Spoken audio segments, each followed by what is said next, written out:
রাজারাম রেখেকে আদালতে তোলা হলো। 29 এপ্রিল পর্যন্ত পুলিশি হেফাজতের নির্দেশ। শেক্সপিয়ার সরণি থানার 120B, 506, 66 এবং 43 IT act section 9 West Bengal maintenance of the public order act ধারায় মামলা রুজু করা হয়।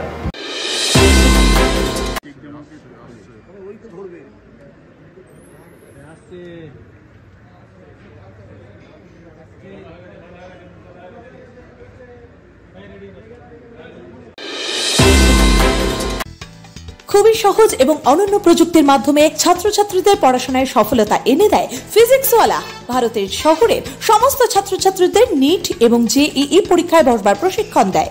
যদি আপনিও আপনার সন্তানের জন্য একজন সঠিক প্রশিক্ষকের খোঁজে থাকেন, তবে চলে আসুন 3rd floor sky star building, Panitanki মোড়, শিলিগুড়িতে এবং নাম নথিভুক্ত করুন জেইই নিটের ব্যাচে, যাতে আপনি পেতে পারেন 25% পর্যন্ত ছাড়। বিশদে জানতে যোগাযোগ করুন 7314850131 এই নম্বরে।